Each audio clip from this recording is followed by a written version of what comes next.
என்ன தமிழ்நாட்டுல இருக்கிறவங்களுக்கு ரெண்டு கொம்பு முளைச்சிருச்சா பீகாரி ஊப்பி மாப்பி வாப்பி அப்படின்னு சொல்லிட்டு அவங்களை கேவலப்படுத்தி பேசுறதுங்கிறது இந்த திராவிட மாடல் ஆட்சியிலையும் இந்த தமிழ்நாட்டு நாசகார சக்தி திமுகவுக்கும் அது ஒரு தொடரா அவங்க பண்ணிட்டு இருக்கிற ஒரு வேலை. அந்த காலத்திலேயே அவங்க அப்பா என்ன பாரு, வடக்கு வாழ்கிறது தெற்கு தேய்கிறது பாரு. மனசாட்சி இருக்குதாயா அவங்களுக்கு? இங்க வாழ்றான், இங்க தொழில் பண்றான், அவனுக்கு உரிய ஆவணங்கள் இருக்குதுன்னா அவன் பீகார்காரனா இருந்தா, உத்தரப்பிரதேசக்காரனா இருந்தா, தெலுங்கானாக்காரனா இருந்தா, இல்ல உங்க கேரளா சேட்டனா இருந்தாருன்னா, யாரா இருந்தாலும் அவங்களுக்கு குடியுரிமை மன்னிக்கணும், குடியுரிமைங்கிற ஓட்டுரிமை கொடுக்கணும். அப்படிங்கிறப்ப அதாங்க இது ஒரு செப்பரேஷன் பேசி இந்த நாட்டை நாசமாக்குறானுங்க. திசை திருப்புறதா எப்பெல்லாம் இவனுங்க கொள்ளையடிச்சு நாட்டை நிர்மூலமாக்குறாங்களோ அதை பத்தி கேள்வி மக்கள் மத்தியில அதை பத்தி ஒரு எதிர்ப்பும் கூடுறப்ப தமிழா பார்த்தாயா, இன உணர்வுக்குள் மொழி உணர்வுக்குள் வடக்கு வாழுது டீலிமிட்டேஷன் பண்ண போறாங்க, சிஏ கொண்டு வர போறாங்க, உங்களெல்லாம் இரண்டாம் தர குடிமக்கள் ஆக்க போறாங்கன்னு இப்படியே இளவெடுத்து இளவுல கை கொடுத்து அது மூலமா அரசியல் பண்ணிட்டு இருக்கிற ஒரு நாசகார சக்தி தான் திமுக. 2011 எப்படி அவங்க அப்பா கருணாநிதி இதுவரைக்கும் இருக்கிற சீஃப் மினிஸ்டர்லயே மோசமான சீஃப் மினிஸ்டர், மோசமான ஆட்சி நிர்வாகம் பேர் எடுத்தாரோ அதை மிஞ்சி இன்னைக்கு இந்த சர்வாதிகாரின்னு சொல்ற இந்த தமாஸ்கார ஸ்டாலினுடைய ஆட்சி திராவிட மாடல் ஆட்சி. அரபிக்கடல் அவங்களுக்கு இந்திய பெருங்கடல் பிடிக்காது, இந்துமா கடல் பிடிக்காது. அரபிக்கடலில் தூக்கி எறியப்படுவது உறுதி, ஜீவசமாதி அடைய போவது உறுதி. யோகியம் தானே, ஈடி தான் அமித்ஷா பாக்கெட்ல இருக்குது, மோடி பாக்கெட்ல இருக்குது. உங்க டிஜிபி பொறுப்பு டிஜிபி டம்மியா ஒருத்தர் போட்டு வச்சிருக்கீங்க. 7வது இடத்துல சீனியாரிட்டி இருந்தவர் கொண்டாந்து இவர் தான் உட்கார வைக்கணும்னு ஒரு பொறுப்பு டிஜிபி போட்டிருக்கிறீங்கல்ல. இந்த நேரு யோக்கியனா இருந்தா நேரா டிஜிபி போய் இப்படி என்னை பத்தி ஒரு கடிதம் வந்திருக்குதா, நான் குற்றமற்றவன், நான் கருணாநிதி பரம்பரை, ஐயோ ஊழல் பணங்கிறது விஷம், நான் கையிலேயே தொடமாட்டோம், நாளைக்கே சிபிசிஐடி போட்டு ஒரு என்கொயரி போடுதுன்னு சொல்ல வேண்டியதான இந்த நேரு யோக்கியன். திருடனுங்க, நாட்டை கொள்ளையடிக்கிறவங்க, சுரண்டவனுங்க, குறவழிய மக்கள் குறவழிய துடி துடிக்க அறுத்து அதுல ரத்தம் குடிக்கிற திமுக வெக்கமா இல்ல? உன் திராவிட இவங்க தானே வாத்தியாருங்களும் உன் திராவிட ரெவன்யூ தானே வீட்டுக்கு வர போறான். 3 தடவை உன் வீட்டு கதவை தட்டுவான், ஒவ்வொருத்தரோட பேரும் இருக்குதா அப்படின்னு என்ரோல் பண்ணுவான். இதுல ஏன் நீ நடுங்கிற? ஏன்னா கெத்து போடணும், உயிர்ப்பிச்சு ஓட்டு போடுற ஒரே டெக்னிக் தெரிஞ்ச கட்சி உலகத்திலேயே திமுக தான். ஒரு தொகுதியில பாத்தீங்கன்னா செத்து போனவங்க அப்படின்னு பாத்தீங்கன்னா குறைஞ்சது ஒரு 2000 3000 பேர் அது இருப்பாங்க. அப்படின்னா செத்து போனவங்களை உயிர்ப்பிச்சு அவங்களுக்கு ஒரு அடையாளம் கொடுத்து 4 to 5 மணிக்கு கொண்டாந்து கள்ள ஓட்டு போடுற இது போச்சு. அடிப்படையிலே கை வச்சு தேர்தல் கமிஷனு.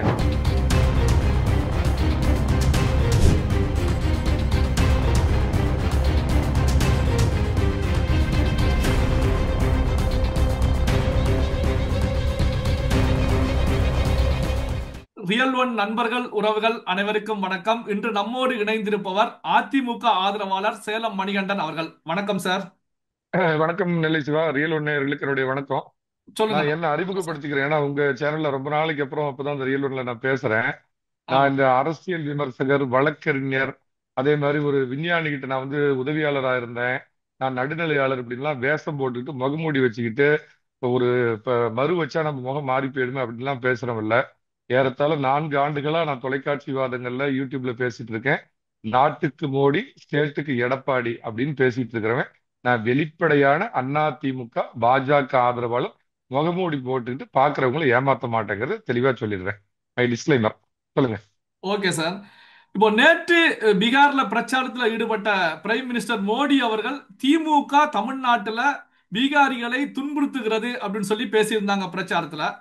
தமிழக முதலமைச்சர் மு.க. ஸ்டாலின் அவர்களை பொறுத்த வரைக்கும் தமிழ்நாட்டையும் தமிழக மக்களையும் மோடி அவர்கள் இழிவுபடுத்தி விட்டாங்க, வன்மத்தை கக்குகிறார் அப்படின்னு சொல்லி ஸ்டாலின் அவர்களும் கண்டனம் தெரிவிச்சிருக்காங்க.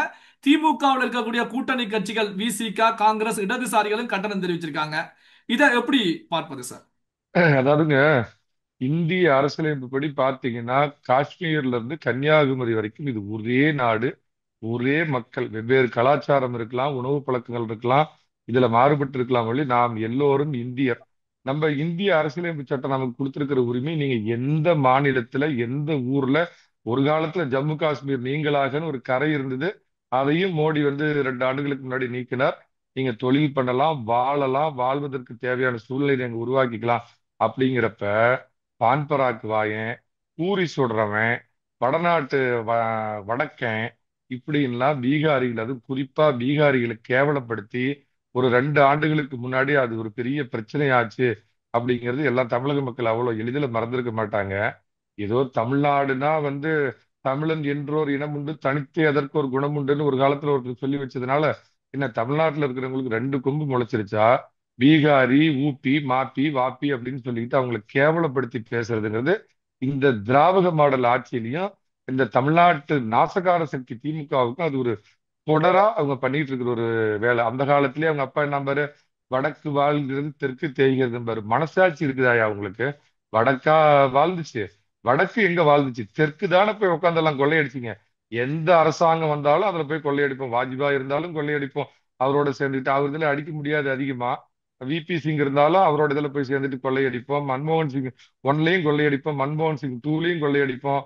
தேவகவுடா தூங்கி வழிஞ்சாருன்னா அவர் தூங்கிட்டு இருக்கிறனால நல்லதா போச்சுன்னு முழுவதுமா கொள்ளையடிப்புன்னு எல்லா இதுலயும் போய் ஆண்டு அனுபவிச்சு கொள்ளையடிச்சு எல்லாம் பண்ணிட்டு வடக்கு வாழ்கிறது தெற்கு தேய்கிறது தமிழா இன உணர்வுகள் தமிழா சோற்றால் அடித்த பிண்டமே இன உணர்வு மொழி உணர்வுன்னு அவங்க அப்பா எப்படி அந்த காலத்துல இல்லாத ஒரு வடக்கு எதிரியை உருவாக்கி பண்ணாரோ அதோட அந்த கர்மாந்திரம் தான் இப்பயும் தொடருது. இது ஒரு பிரிவினை பேசக்கூடிய கட்சி, பிராந்தியத்தை முன்னிறுத்துற கட்சி, மொழியை வச்சு இங்க வந்து ஒரு கொலைக்களத்தை உருவாக்கி காலகாலமா அரசியல் பண்ணிட்டு இருக்கிற கட்சி திமுகங்கிறது பாக்குற எல்லாத்துக்குமே தெரியும். பிரதமர் அப்படி பேசினாரா அப்படிங்கறது நான் பார்க்கல, காலையில செய்தித்தாள்ல நான் பார்க்கல, கொஞ்சம் வெளியூர் போயிட்டு இப்பதான் வந்தேன். அவர் பேசியிருந்தாருன்னா அவர் சொன்னதுல உண்மை இருக்கிறதா தான் நினைக்கிறேன். ஏன்னா பீகாரிகளை தமிழகத்துல எந்த அளவுக்கு கேவலப்படுத்துறாங்க, ஒரு 2ஆம் தர குடிமக்கள் மாதிரி நடத்துறாங்க அப்படிங்கிறது எல்லாத்துக்குமே தெரியும். நம்பர் 1. ரெண்டாவதுங்க, காலகாலமா பெங்களூர்ல கிட்டத்தட்ட பாத்தீங்கன்னா 10 லட்சம் தமிழர்கள் அங்க போய் வாழ்றாங்க, கோலோச்சுறாங்க, கொடி கட்டுறாங்க. அங்க இருக்கிற அரசியல் இதுல பாத்தீங்கன்னா பதவிகளுக்கு வர்றாங்க. மும்பையில பாத்தீங்கன்னா தமிழர்கள் இதே மாதிரி காலகாலமா டெல்லியில இருக்கிறாங்க. மும்பையில கேப்டன் தமிழ்ச்செல்வங்கிறது இந்த பாசிச பாயாச பாசகவுல வந்து அவர் எம்எல்ஏவா இருக்கிறாரு. நான் நேற்று ரொம்ப வேதனையான ஒரு விஷயத்தை பகிர்ந்துக்கிறேங்க. ஒரு மூத்த பத்திரிகையாளர், ஓரளவுக்கு நேர்மையாளர்னு எல்லாராலும் மதிக்கப்படக்கூடிய திரு மணி அவர்களே ஒரு இதுல பேசுறப்ப சொல்றாரு, இல்ல இங்க இருக்கிற பீகாரிகளுக்கு ஓட்டுரிமை வழங்குவதை பற்றி நாம் தீவிரமாக சிந்திக்க வேண்டும். என்னங்க இது? ஒரு நாடு தாங்க இது, இந்தியாங்கிறது ஒரு நாடு தானே. அரசியலமைப்பு சட்டம் நமக்கு அதானே சொல்லியிருக்குது. தமிழை மட்டும் போய் இதுல உட்காந்துக்குவான், மும்பையில உட்காந்துட்டு ஓட்டுரிமை வாங்குவான், எம்எல்ஏ ஆவான், எம்எல்சி ஆவான், லோக்கல் பாடி கவுன்சிலர் ஆவான், டெல்லியில ஆம் ஆத்மியில லோக்கல் பாடியில சேருவான், காங்கிரஸ்ல வருவான், பிஜேபியில வருவான். ஆனா இங்க இருக்கிற பீகாரிகளுக்கு ஓட்டுரிமை கொடுப்பதை பற்றி நாம் ஒரு முறைக்கு இந்த தமிழ் தேசிய அதிபர்னு காலத்துக்கு யாருக்கிட்ட காசு வாங்கிட்டு எங்க வேணாலும் பேசுற ஒரு ஆள் பேசியிருந்தா நான் அதை பத்தி கவலைப்பட மாட்டேன். ஏன்னா அது ஒரு பிரிவினை சக்தி. பிரபாகரங்கிற பேரை சொல்லிக்கிட்டு இங்க வயிற்று பொழப்பு நடத்திட்டு இருக்கிற ஒரு 3ஆம் தர நபர். அந்த நபரை பத்தி நான் கவலைப்படல. மணி மாறி ஒரு சமூக பொறுப்புடைய இவங்களே ஏதோ அவங்களுக்கு யோசிச்சு தான், என்ன யோசித்து என்ன சார் இருக்குது? இங்க வாழ்றான், இங்க தொழில் பண்றான், அவனுக்கு உரிய ஆவணங்கள் இருக்குதுன்னா அவன் பீகார்காரனா இருந்தானா, உத்தரப்பிரதேசக்காரனா இருந்தா, தெலுங்கானாக்காரனா இருந்தா, இல்ல உங்க கேரளா சேட்டனா இருந்தானா, யாரா இருந்தாலும் அவங்களுக்கு குடியுரிமை பண்ணிக்கணும். குடியுரிமைங்கிற ஓட்டுரிமை கொடுக்கணும் அப்படிங்கிறப்ப அதாங்க இது ஒரு செப்பரேஷன் பேசி இந்த நாட்டை நாசமாக்குறானுங்க. இது வந்து இதுக்கு வந்து மணி மாதிரி உள்ளவங்களும் துணை போறாங்களேன்னு வேதனையா இருக்குது. பிரதமர் பேசியிருந்தாருன்னா அது உண்மைதான், அவர் உறக்க சொல்லி இருக்கிறார், நான் நம்புறேங்க. இப்போ பிரதமர் அவர்களுடைய பேச்சை பொறுத்த வரைக்கும் அண்ணாமலை அவர்கள் என்ன தெரிவிக்கிறாங்க அப்படின்னா, இப்போ KN நேரு குறித்து டிஜிபிக்கு, தமிழக டிஜிபிக்கு இடி அனுப்பிய கடிதம், இந்த விவகாரத்தை திசை திருப்புவதற்காகத்தான் திமுக வந்து மடைமாற்றக்கூடிய முயற்சியில திருச்சி பேசக்கூடிய வேலைகள்ல ஈடுபடுறாங்க அப்படிங்கிற விமர்சனத்தை முன்வைக்கிறாங்க. சோ இதுதான் காரணமா எப்படி எடுத்துக்கொள்வது சார்? முன்னாள் பாஜக மாநில தலைவர் அருமை சகோதரர் சொல்லியிருக்காருன்னா அது உண்மைதான், இது தெரிஞ்சது தானே. எப்ப பார்த்தாலும் திண்டுக்கல்லுக்கு வழி என்னடான்னு திமுக காரங்கிட்டயோ ஆளும் அரசுகிட்டயோ கேட்டீங்கன்னா கொட்டப்பாக்கு கடையில இல்லைங்கன்னு பதில் சொல்லுவானுங்க. திசை திருப்புறதா எப்பெல்லாம் இவனுங்க கொள்ளையடிச்சு நாட்டை நிர்மூலமாக்குறாங்களோ அதை பத்தி கேள்வி மக்கள் மத்தியில அதை பத்தின ஒரு எதிர்ப்பும் கூடுறப்ப தமிழா பார்த்தாயா, இன உணர்வுக்குள் மொழி உணர்வுக்குள் வடக்கு வாழுது டீலிமிட்டேஷன் பண்ண போறாங்க, சிஏ கொண்டு வர போறாங்க, உங்களெல்லாம் 2ஆம் தர குடிமக்கள் ஆக்க போறாங்கன்னு இப்படியே இளவெடுத்து இளவுல கை கொடுத்து அது மூலமா அரசியல் பண்ணிட்டு இருக்கிற ஒரு நாசகார சக்தி தான் திமுக. இது மக்களுக்கு தெரியுங்க, நல்லா தெரியும். இந்த சிஏஏ இதுக்கு என்னென்ன அட்டூழியம் பண்ணாங்க. இங்க இருக்கிற முஸ்லிம்களுடைய குடியுரிமை எல்லாம் பறிபோக போகுது, முஸ்லிம்கள் அத்தனை பேர்த்தையும் நாடு கடத்த போறாங்க. இன்னைக்கு அந்த சிஏஏ சட்டம் வந்து எனக்கு தெரிஞ்சு 5 ஆண்டுகள் ஒரு இந்திய முஸ்லிம் நம் தொப்புள் கொடி உறவு சகோதரர்கள் யாராவது ஒருத்தர் பாதிக்கப்பட்டாங்களா? இப்படியே சிறுபான்மையினரை தூண்டி விட்டு உங்களுக்கு நான் தான் பாதுகாவலேன், பாசிச பாயாச பாஜகன்னு சொல்லி அதுக்கு ஒரு முத்திரை குத்தி பாஜகவுல எத்தனையோ முஸ்லிம்ங்க பெரிய அமைப்புக்கு வந்திருக்க, பெரிய பொறுப்புக்கு வந்திருக்காங்க. இன்னைக்கு எம்பிசிங்க அதிகமா எம்பிகளா இருக்கக்கூடியது பாரதிய ஜனதா. ஒரு உலகமே போற்றக்கூடிய ஒரு முஸ்லீம் அப்படிங்கிறதுக்கு மாத்திரம் இல்லாம அவர் ஒரு மிகச்சிறந்த தேசபக்தருங்கிற அடிப்படையில் ஜனாதிபதி ஆக்கி திரௌபதி முர்மு அப்படிங்கிற ஒரு பாத்தீங்கன்னா மலைவாழ் சாதியை சேர்ந்தவங்கள ஜனாதிபதி ஆக்கியிருக்கிறாங்க. எத்தனை திமுக மடத்துல கருணாநிதி மாவன் முத்துவேல் கருணாநிதி, மு.க. ஸ்டாலின், உதயநிதி, இன்பநிதி, அதுக்கப்புறம் வர்ற கருமாந்திரன்னு இப்படி இது ஒன்றும் சங்கர மடம் இல்ல. சங்கர மடத்துல எங்கேயும் அந்த மாதிரி தேர்ந்தெடுக்கிறான்? சங்கர மடத்துல நேற்று இருந்த சங்கராச்சாரியார் வேற, இன்னைக்கு எங்கேயோ போய் ஆந்திராவுல இருந்து இன்னொரு சங்கராச்சாரியார் அவங்க தேர்ந்தெடுத்திருக்கிறாங்க. அநியாயத்துக்கு உருட்டு பெருட்டு பேசி இதை சங்கர மடத்துல அந்த மாதிரி தேர்ந்தெடுக்கிற மாதிரி ஒரு பொய்யை பேசி திமுக என்பது, நான் ஒண்ணு கேட்கிறேன், சமூக நீதியும் வாரிசு அரசியலும் எப்படிங்க ஒன்னா பயணிக்க முடியும்? சமூக நீதிங்கிறது என்ன? எல்லாருக்கும் சமமான நீதி, சமமான வாய்ப்பு அப்படிங்கிறப்ப உன் குடும்பம் தான் தின்னு தொலைக்கும் திமுகவுல காலகாலத்துக்கு கோல வச்சுன்னு இருந்துட்டு சமூக நீதினு பேசி இவங்க ஏமாத்திட்டு இருக்கிற இந்த காலம். நான் அவனுக்கு சொல்றேன், எழுதி வச்சுங்க. 2026ல 1967ல எப்படி காங்கிரஸ் கட்சிங்கிறது தமிழகத்திலிருந்து தூக்கி எறியப்பட்டதோ, ஜீவசமாதி செய்யப்பட்டதோ, இந்த 2026 தேர்தல் அப்படிங்கிறது திமுகவின் மரண சாசனம் முடிவு செய்யப்படும். மரியாதைக்குரிய நான் சொல்ற மாதிரி நாட்டுக்கு மோடி, ஸ்டேட்டுக்கு எடப்பாடி, நாட்டுக்கு மோடி சாமி, தமிழ்நாட்டுக்கு பழனிசாமின்னு சொல்ற மாதிரி பாஜகவுடைய துணையோடு திரு எடப்பாடி பழனிசாமி அவர்கள் அறுதி பெரும்பான்மையோடு ஆட்சி அமைச்சு இந்த திமுகவிற்கு பாஜகவின் துணையோடு ஒரு சமாதி நிலையை கட்டுவார் அப்படின்னு நான் உறுதியா நம்புறேன். 2011ல எப்படி அவங்க அப்பா கருணாநிதி இதுவரைக்கும் இருக்கிற சீஃப் மினிஸ்டர்லயே மோசமான சீஃப் மினிஸ்டர், மோசமான ஆட்சி நிர்வாகம் பேர் எடுத்தாரோ, அதை மிஞ்சி இன்னைக்கு இந்த சர்வாதிகாரின்னு சொல்ற இந்த தமாஸ்கார ஸ்டாலினுடைய ஆட்சி திராவக மாடல் ஆட்சி. அரபிக்கடல், அவங்களுக்கு இந்திய பெருங்கடல் பிடிக்காது, இந்துமா கடல் பிடிக்காது. அரபிக்கடலில் தூக்கி எறியப்படுவது உறுதி, ஜீவசமாதி அடைய போவது உறுதி. இப்போ கே.என். நேரு விஷயம், அந்த அவருடைய துறையில இது போன்ற ஊழல் ஏற்பட்டிருக்கிறது, முறைகேடு நடைபெற்றிருக்கிறது அப்படின்னு சொல்லி இடியை பொறுத்த வரைக்கும் டிஜிபிக்கு கடிதம் அனுப்பினாங்க. 150க்கும் மேற்பட்டவர்கள் இதுல பணம் டிரான்சாக்சன் செய்த டீட்டெயிலோட அனுப்பியிருந்தாங்க. இந்த விஷயத்துல தமிழக காவல்துறை விஜிலன்ஸ் வழக்கு பதிவு செய்வார்களா, அல்லது இடியை பொறுத்த வரைக்கும் சுப்ரீம் கோர்ட் மூலமாக அடுத்த நகர்வுகளுக்கு செல்வாங்களா? எப்படி புரிந்து கொள்வது சார்? திருடனே எப்படிங்க போலீஸா வருவான்? என்னங்க உங்க கேள்வியே காமெடியா இருக்குது. அதாவது சரியான செக்மேட் வச்சிருக்குதுங்க இடி.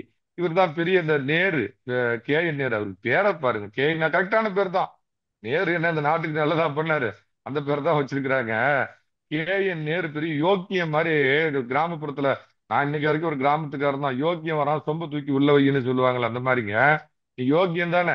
இடி தான் அமித்ஷா பாக்கெட்ல இருக்குது, மோடி பாக்கெட்ல இருக்குது. உங்க டிஜிபி, பொறுப்பு டிஜிபி டம்மியா ஒருத்தர் போட்டு வச்சிருக்கிறீங்க. 7வது இடத்துல சீனியாரிட்டி இருந்தவர் கொண்டாந்து இவர் தான் உட்கார வைக்கணும்னு ஒரு பொறுப்பு டிஜிபி போட்டிருக்கிறீங்கல்ல. இந்த நேரு யோக்கியனா இருந்தா நேரா டிஜிபிட்டு போய், இப்படி என்னை பத்தி ஒரு கடிதம் வந்திருக்குதா, நான் குற்றமற்றவன், நான் கருணாநிதி பரம்பரை, ஐயோ ஊழல் பணங்கிறது விஷம், நான் கையிலேயே தொடமாட்டோம், நாளைக்கே சிபிசிஐடி போட்டு ஒரு என்கொயரி போடுங்கன்னு சொல்ல வேண்டியதானே இந்த நேரு யோக்கியன்? திருடனுங்க, நாட்டை கொள்ளையடிக்கிறவங்க, சுரண்டவனுங்க, குறவளைய மக்கள் குறவளைய துடி துடிக்க அறுத்து அதுல ரத்தம் குடிக்கிற திமுக இது. இப்ப இன்னும் பொறுங்க, இந்த பீகார் இது தேர்தல் முடிட்டோம், அந்த டாமியோட ரேடார் இந்த பக்கம் திரும்பும். அநேகமா முக்காவாசி அமைச்சர்கள் நம்ம டபுள் வாட்சி டக்ளஸ் நேர்மையாளர் பிடிஆர் பழனிவேல் தியாகராஜனை தவிர அத்தனை பேரும் திகார்ல தான் இருப்பானுங்க. திகார்ல பெயிண்ட் அடிச்சு எல்லாத்துக்கும் ரூம் ரெடி பண்ணலாம். கே.என். நேரு அவர்களை பொறுத்த வரைக்கும் இது பழி வாங்கக்கூடிய நடவடிக்கை அப்படிங்கிறத வெளிப்படையாகவே பிரஸ் மீட்ல தெரிவிச்சிருக்காங்களா சார்? நான் தான் சொல்றேனே, நீ யோகியனா இருந்தா அதே பிரஸ் மீட் நாளைக்கு ஒண்ணு கூட்டி தமிழ்நாடு லஞ்ச ஒழிப்புத்துறையோ இல்ல சிபிசிஐடி போலீஸாரோ இதை உடனடியா வழக்கு பதிஞ்சு இது மேல விசாரணை நடத்துங்க. அத்வானி அப்படின்னு ஒரு தலைவர் இருந்தார், மாபெரும் தலைவர், கர்ம வீரர். காமராஜருக்கு அப்புறம் ஒரு நேர்மையாளர், வாஜ்பாய்க்கு இணையான ஒரு நேர்மையாளர்னு அரசியல்ல போற்றப்பட்டு இன்றளவும் 95 வயது முதுமையில உட்கார்ந்துருக்காரு. அவர் மேல ஒரு டைரியில, ஜெயின் டைரியில பாத்தீங்கன்னா ஹவாலா எல்கே அப்படின்னு பேர் போட்டிருக்காங்கன்னு செய்தி வந்த அடுத்த 10வது நிமிடம் தன்னுடைய எம்பி பதவி ராஜினாமா பண்ணார். அப்ப பாஜக கூட வேண்டாம் இது வெறும் புரளி அப்படின்னு சொன்னப்ப, இல்ல நான் ஒரு எதிர்க்கட்சி தலைவரா இருக்கிறப்ப என் மேல இப்படி ஒரு புகார் வந்திருக்குன்னா அந்த நான் குற்றமற்றவன் நிரூபிச்சதுக்கு அப்புறம் தான் நான் மீண்டும் இந்த பதவிக்கு வருவேன்னு சொல்லி பதவியை தூக்கி எறிஞ்சது ஒரு 30 வருஷத்துக்கு முன்னாடி வரலாறு. அப்படிங்கிறப்ப நீ அந்த யோக்கியம் தானே. நீ மக்கள் பணத்தை கொள்ளையடிக்காதவன், குறவலை அறுத்து ரத்தத்தை குடிக்காதவன், இதயத்தை புழிஞ்சு மக்கள் ஊழல் பணத்துல திளைக்காதவனா இருந்தா நீ என்ன பண்ணு, போய் அதே முதலமைச்சர்கிட்டயோ இல்ல பொறுப்பு டிஜிபிட்டயோ சொல்லி வழக்கு சிபிசிஐடி எடுத்து நடத்த சொல்லுங்க. நீ யோகினாவா மக்கள் உன்னை வந்து அன்ன போஸ்ட்ல ஜெயிக்க வைப்பாங்க. தமிழ்நாட்டிலேயே அதிக ஓட்டுல ஜெயிச்ச ஒரே எம்எல்ஏன்னு பேர் வாங்குவ. இப்போ இந்த மோடி அவர்களுடைய அங்க பிரச்சார பேச்சை பொறுத்த வரைக்கும் இப்ப திமுக தமிழகத்துல வந்து தமிழர்களையும் தமிழ்நாட்டையும் இழிவுபடுத்தி விட்டார் அப்படிங்கிற கருத்துக்களை முன்வைக்கிறாங்க. இது தமிழகத்துல பெரிய அளவுல எதிரொலிக்கத்தானே சார் செய்யும். இது வந்து பாஜக அதிமுக கூட்டணிக்கு பின்னடைவை ஏற்படுத்துமா? எப்படி புரிந்து கொள்வது சார்? யார் இவர் தான் தமிழருக்கு உட்கார்ந்து இவர் தான் ஐஎஸ்ஐ சர்டிபிகேட் கொடுப்பாரா? இவர் தான் தமிழரா? தமிழர் தமிழர்னு பேசுற திமுகவுல மொத்தம் முழுவதுமா அந்த கட்சியை கட்டியாளுறது யாருன்னு பாருங்க. அதை விட்டுருங்க, நான் இந்திய தேசியங்கிறது மேல நம்பிக்கை உள்ளவன். அப்படி பாத்தீங்க அப்படின்னா மோடி வந்து நீ பிரிவினைவாதம் பேசி பீகாரிகளை வந்து ஒரு இரண்டாம் நிலை குடிமக்களா நீ பேசுறது அவர் எடுத்து வச்சு தமிழ்நாட்டுக்கு என்னங்க மோடி கெடுதி செஞ்சிருக்காரு இது வரைக்கும்? அதிமுக நடுவில் அவரோட கூட்டணியில் சண்டை போட்டுட்டு வெளியே போச்சு, அதெல்லாம் வேற விஷயம். ரெண்டு பேரும் பிரிஞ்சிருந்தப்பயே நாட்டுக்கு மோடி ஸ்டேட்டுக்கு எடப்பாடி நான் பேசினவன். மோடி என்ன தீங்கு பண்ணிருக்காரு தமிழ்நாட்டுக்கு? எல்லாத்துலயும் வேஷம், எல்லாத்துலயும் நடிப்பு, எதுக்கு எடுத்தாலும் ஏன்டா என் வீட்டுல சாக்கடை ஐயோ ஒன்றிய அரசு குன்றிய அரசு, ஏன்டா மின் கட்டணத்தை ஏத்தனா ஐயோ அதுக்கும் ஒன்றிய அரசு குன்றிய அரசு. நீ என்ன ஆணியனுக்கு நீ வந்து ஆட்சி அதிகாரம் நடத்துற? எடப்பாடி பழனிசாமி இப்ப நடுவு இருக்கிறப்ப பிளக்கான ஏதாவது பாடினாரா?